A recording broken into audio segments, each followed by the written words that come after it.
Hi fam, welcome back to my YouTube channel lifestyle vlogs. ನಾನು daily ವ್ಲಾಗ್ನ ಮಾಡ್ತಾಯಿದ್ದೀನಿ. ಇದು ಸಂಡೇ ವ್ಲಾಗ್ ಆಗಿರುತ್ತೆ. ಇವತ್ತು ನಮ್ಮ ಮನೆ ಹಬ್ಬ ಇತ್ತು, ಅದಕ್ಕೋಸ್ಕರ ಸಂಡೇ ಪೂಜೆ ಮಾಡಿರೋದು. ಮತ್ತು ಪೂಜೆ ಎಲ್ಲ ಮುಗೀತು. ಆಮೇಲೆ ಊರಿಂದ ಬರ್ಬೇಕಾರೆ ಬ್ಯಾಲ್ದೆಣ್ಣು ತಂದಿದ್ದೆ ಅಂತ ಹೇಳ್ಬಿಟ್ಟು ನನ್ನ ತಂಗಿ ಬ್ಯಾಲ್ದೆಣ್ಣು ಜ್ಯೂಸ್ ಮಾಡ್ಕೊಂಡು ಕೊಟ್ಲು. ಬ್ಯಾಲ್ದೆಣ್ಣು ಜ್ಯೂಸ್ನ ಮಾಡಿ ಕುಡ್ದು. ಮತ್ತು ನಮ್ಮ ಮನೆ ನಾಗರು ಮಾಡಬೇಕಾಗಿತ್ತು. ಊರ ಹಬ್ಬ ಬತ್ತು ಅಂದರೆ ಫಸ್ಟು ಈ ಥರ ಎಲ್ಲ ಊರಲ್ಲೂ ನಾಗರು ಎಲ್ಲ ಮಾಡ್ತಾರೆ. ಇವಾಗ ನಮ್ಮ ಅಜ್ಜಿನೇ ಮಾಡೋದು. ನಮ್ಮ ಅಜ್ಜಿ ಮತ್ತು ನಮ್ಮ ಅತ್ತೆ ಮಾಡ್ತಾರೆ ಮನೇಲಿ. ಇವಾಗ ನಾಗರು ಮಾಡಬೇಕಂದ್ರೆ ಫಸ್ಟ್ ಈ ಥರ ಎಳ್ಳಿನ ಟೊಮಟ ಮತ್ತು ಅಕ್ಕಿ ಟೊಮಟ ಮಾಡಿಬಿಟ್ಟು ಮಡಿಕೊತಾರೆ. ಇವಾಗ ನಮ್ಮ ಅಜ್ಜಿ ಎಳ್ಳು ಟೊಮಟ ಮಾಡೋಕ್ಕೆ ಎಳ್ಳನ್ನ ರುಬ್ಕೊಂಡು ಮತ್ತು ಬೆಲ್ಲನ ಸಣ್ಣ ಸಣ್ಣದಾಗಿ ಕಟ್ ಮಾಡ್ಕೊಂಡು ಎರಡೂ ಸ್ವಲ್ಪ ನೀರು ಹಾಕಿ ಮಿಕ್ಸ್ ಮಾಡ್ಕೊತಾರೆ. ನಮ್ಮ ಅಜ್ಜಿ ನಾಗರು ಮಾಡೋ ದಿವಸ ನಮ್ಮ ಅಜ್ಜಿನೂ ಅಷ್ಟೇ, ನಮ್ಮ ಅತ್ತೆನೂ ಅಷ್ಟೇ ಒಂದು ಸ್ವಲ್ಪನೂ ಊಟ ಏನೂ ತಿನ್ನಲ್ಲ, ಉಪವಾಸನೇ ಇದ್ದು ನಾಗರು ಮಾಡ್ತಾರೆ. ಹಣ್ಣು ಜ್ಯೂಸ್ ಎಲ್ಲ ಕುಡಿತಾರೆ, ಆದರೆ ಊಟ ಏನೂ ಮಾಡಲ್ಲ. ಅದಕ್ಕೆ ನಮ್ಮ ಅಜ್ಜಿ ಇಲ್ಲಿ ಟೊಮಟ ಎಲ್ಲ ಮಾಡ್ಕೊಳಕ್ಕೆ ರೆಡಿ ಮಾಡ್ಕೊತವ್ರೆ. ಇದನ್ನು ಅಷ್ಟೇ ಸ್ವಲ್ಪನೇ ನೀರು ಹಾಕೊಂಡು ಕಲಿಸ್ಕೊಬೇಕು, ಇಲ್ಲಾಂದರೆ ತೆಳುವಾಗ್ಬಿಡುತ್ತೆ. ಆಮೇಲೆ ರಾತ್ರಿ ಅಷ್ಟರಲ್ಲೆಲ್ಲ ನೀರಾದಂಗೆ ಆಗೋಗ್ಬಿಡುತ್ತೆ. ಇವಾಗ ನಮ್ಮ ಅಜ್ಜಿ ಈ ಥರ ಎಲ್ಲ ಕಲಿಸ್ಕೊಂಡು ಈ ಥರ ಉಂಡೆ ಮಾಡಿ ಮಡಿಕೊತಾರೆ. ಒಂದು ಮೂರು ಉಂಡೆ ಮಾಡ್ತಾರೆ ಅಷ್ಟೇ. ನಮ್ಮ ಮನೇಲೇನು ಜಾಸ್ತಿ ಜನ ಇಲ್ವಲ್ಲ, ಅದಕ್ಕೋಸ್ಕರ. ಆಮೇಲೆ ಅಕ್ಕಿ ಟೊಮಟನೂ ಕೂಡ ಮಾಡಿದರು, ಅದ್ರದ್ದೇನು ನಾನು ವಿಡಿಯೋ ಮಾಡೋಕ್ಕೆ ಹೋಗಿಲ್ಲ. ಅದು 3 ಇದು 3 ಟೋಟಲ್ 6 ಉಂಡೆನ ಮಾಡಿದರು ಎರಡೂ. ಯಾರು ಇದನ್ನು ಪೂಜೆ ಆಗೋ ತನಕನೂ ಅಷ್ಟೇ ಏನೂ ತಿನ್ನಂಗಿಲ್ಲ, ನಾವು ಅದನ್ನು ಮುಟ್ಟಂಗೂ ಇಲ್ಲ. ಆಮೇಲೆ ನಾನು ನನ್ನ ತಂಗಿ ಹೋಗ್ಬಿಟ್ಟು ನಾವು ಹೂವು ಕಟ್ತೀವಿ, ಹೂವು ಇಸ್ಕೊಂಬರಕ್ಕೆ ಹೋಗಿದ್ವಿ. ಅಲ್ಲಿಂದ ಬಂದು ಕಲ್ಲಂಗಡಿ ಹಣ್ಣು ತಿಂದು ಇವಾಗ ಹಲಸಿನಕಾಯಿ ಸಾಂಬಾರು ಏನೇನು ಹಾಕಿ ಗ್ರೈಂಡ್ ಮಾಡ್ಕೊಬೇಕು ಅಂತ ಹೇಳ್ತೀನಿ. ಕಾಯಿ, ಟೊಮೆಟೊ, ಈರುಳ್ಳಿ, ಒಂದು ಸ್ವಲ್ಪ ಶುಂಠಿ, ಕೊತ್ತಂಬರಿ ಸೊಪ್ಪು ಇಷ್ಟನ್ನು ಹಾಕಿ ಗ್ರೈಂಡ್ ಮಾಡ್ಕೊಬೇಕು. ಮತ್ತು ಇಲ್ಲಿ ಅವರೆಕಾಳನ್ನ ಫಸ್ಟು ಬೇಯಿಸ್ಕೊಬೇಕು, ಯಾಕಂದರೆ ಆಮೇಲೆ ಬೇಯಲ್ಲ ಅಂತ ಹೇಳ್ಬಿಟ್ಟು ಇವಾಗಲೇ ಬೇಯಿಸ್ಕೊಬೇಕು 2 ವಿಜಲ್ನ. ಅದಾದಮೇಲೆ ಇವಾಗ ಒಗ್ಗರಣೆ ಹಾಕ್ತಾಯಿದ್ದೀವಿ. ಒಗ್ಗರಣೆ ಆದಮೇಲೆ ನಾವು ಫಸ್ಟೇ ರುಬ್ಬಿಟ್ಕೊಂಡಿದ್ವಲ್ಲ, ಅದಕ್ಕೆ ನಾವು ಮನೆಯಲ್ಲೇ ಮಾಡಿದಂಥ ಸಾಂಬಾರು ಪುಡಿನ ಅದರೊಳಕ್ಕೆ ಹಾಕಿ ಮಿಕ್ಸ್ ಮಾಡ್ಕೊಂಡು ಮಡಿಕೊತೀವಿ. ಇವಾಗ ಇದಕ್ಕೆ ಹಲಸಿನಕಾಯಿನ ಹಾಕಿ ಫ್ರೈ ಮಾಡಬೇಕು. ಆವಾಗಲೇ ತೋರಿಸಿದ್ನಲ್ಲ ಹಲಸಿನಕಾಯಿ, ಅದನ್ನು ಹಾಕಿ ಕಟ್ ಮಾಡ್ಕೊಂಡಿರೋದನ್ನೆಲ್ಲ ಇವಾಗ ಒಗ್ಗರಣೆ ಹಾಕಿದ್ವಲ್ಲ ಅದಕ್ಕೆ ಮಿಕ್ಸ್ ಮಾಡ್ಕೊತಿದ್ದೀವಿ. ಅದಾದಮೇಲೆ ನೆಕ್ಸ್ಟು ಇವಾಗ ನಾವು ಸಾಂಬಾರಿಗೆ ಅಂತ ರುಬ್ಕೊಂಡಿದ್ವಲ್ಲ ಅದು ಮತ್ತು ಸಾಂಬಾರು ಪುಡಿ ಎರಡೂ ಮಿಕ್ಸ್ ಮಾಡ್ಕೊಂಡು ಇವಾಗ ನಾವು ಏನು ಫ್ರೈ ಮಾಡೋಕ್ಕೆ ಹಾಕಿದ್ವಿ ಅದಕ್ಕೆ ಕಾಳು ಎಲ್ಲ ಹಾಕ್ಬಿಟ್ಟು ರುಬ್ಬಿರೋದನ್ನ ಹಾಕ್ಬಿಟ್ಟು ಮಿಕ್ಸ್ ಮಾಡ್ಕೊತಾ ಇದ್ದೀವಿ. ಚೆನ್ನಾಗಿರುತ್ತೆ, ಒಂದ್ಸತಿ ನೀವು ಟ್ರೈ ಮಾಡಿ. ಎಷ್ಟೊಂದು ಜನಕ್ಕೆ ಗೊತ್ತೇ ಇರಲ್ಲ ಹಲಸಿನಕಾಯಿ ಸಾಂಬಾರು ಅಂದರೆ ಏನು ಅಂತ ಹೇಳ್ಬಿಟ್ಟು. ಇವಾಗ ಎಲ್ಲ ಹಾಕಿ ಮಿಕ್ಸ್ ಮಾಡಿಬಿಟ್ಟು ನಿಮ್ಗೆ ಎಷ್ಟು ಸಾಲ್ಟ್ ಬೇಕೋ ಅಷ್ಟು ಸಾಲ್ಟ್ನ ಹಾಕೊಂಡು ಮಿಕ್ಸ್ ಮಾಡ್ಕೊಳ್ಳಿ. ಮಾಮೂಲಿ ಸಾಂಬಾರ್ಗಲ್ವ, ಗ್ರೇವಿನೂ ಬೇಕಾದರೆ ಇದರಿಂದ ಮಾಡ್ಕೊಬೋದು, ಚೆನ್ನಾಗಿರುತ್ತೆ. ಇವಾಗ ಇದನ್ನೆಲ್ಲ ಮಿಕ್ಸ್ ಮಾಡಾದಮೇಲೆ ಒಂದು 2 ವಿಜಲ್ 3 ವಿಜಲ್ ಕೂಗಿಸ್ತೀವಿ. ಹಲಸಿನಕಾಯಿ ಅಷ್ಟರಲ್ಲಿ ಬೇಯ್ತೈತೆ, ಚೆನ್ನಾಗಿರುತ್ತೆ, ಟ್ರೈ ಮಾಡಿ ನೋಡಿ. ಅದೆಲ್ಲ ಆದಮೇಲೆ ಇವಾಗ ಸಂಜೆ ನಾಗರು ಮಾಡೋಕ್ಕೆ ಹೋಗ್ತಾ ಇದ್ದೀವಿ. ನಾವು ಮನೆಯಿಂದನೇ ಹೋಗ್ತಾ ಇದೆ, ನಾವು ಯಾವಾಗಲೂ ಅಲ್ಲೇ ಮಾಡೋದು. ಯಾವ ಥರ ಪೂಜೆ ಮಾಡ್ತೀವಿ ಅಂತ ನೋಡಿ. ಅದಕ್ಕೆ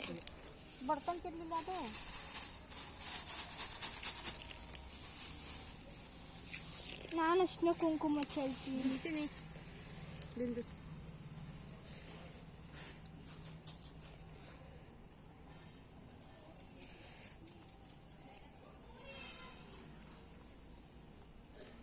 ಅಪ್ಪ ಬಂತು, ತೇಜ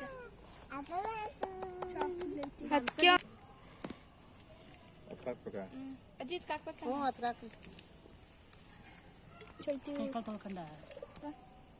ಇಲ್ಲ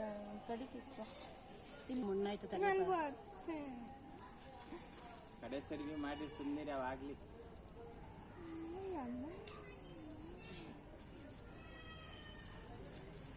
ಸಾವಂತಿ ಹೂವು ಕೊಟ್ಟಿದ್ನಲ್ಲ, ಎರಡು ಕೊಡು.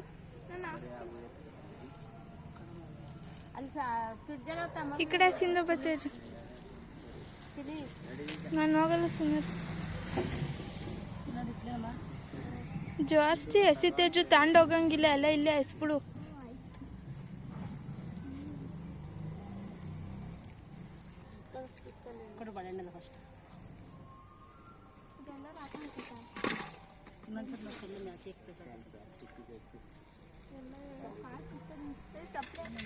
ಒಳ್ಳೈತೆ ನೋಡಲ್ ಬಿಟ್ಟಿದ್ದೀನಿ. ತಂದದೆ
ಅಲ್ಲಿ ಚಪ್ಪಲಿ ಹಾಕೊಂಡು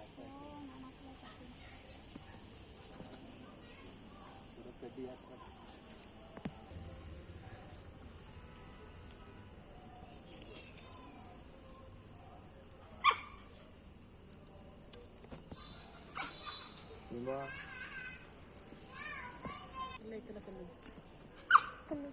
ಸೈಡ್ ಬರೀ ಅಜ್ಜಿಕಾಯಿ ಹೊಡಿತೈತೆ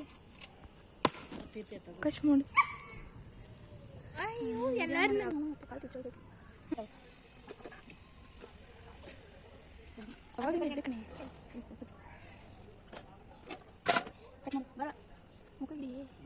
ಒಂದ್ಸತಿ ಹಾಕಿದ್ರೆ ನಾನು ಹೋಯ್ತೀನಿ.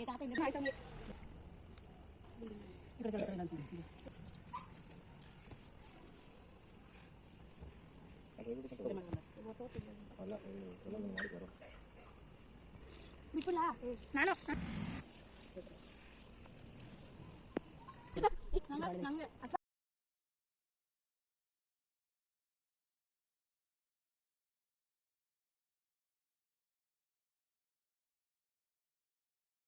ಪೂಜೆ ಎಲ್ಲ ಮುಗೀತು. ಪೂಜೆ ಎಲ್ಲ ಮುಗಿಸ್ಕೊಂಡು ಎಲ್ಲರೂ ಮನೆ ಹತ್ರ ಹೋದ್ವಿ. ರಾತ್ರಿ ಊಟಕ್ಕೆ ಅಂತ ಹೇಳ್ಬಿಟ್ಟು ಪಾಯಸ ಮತ್ತು ಹಲಸಿನಕಾಯಿ ಸಾಂಬಾರು ಮುದ್ದೆ ಮಾಡಿದ್ರು, ತಿಂದ್ವಿ. ಯಾರೆಲ್ಲ ಇಲ್ಲಿವರೆಗೂ ನೋಡಿದ್ದೀರಾ, ಥ್ಯಾಂಕ್ಸ್ ಫಾರ್ ವಾಚಿಂಗ್. ಬಾಯ್.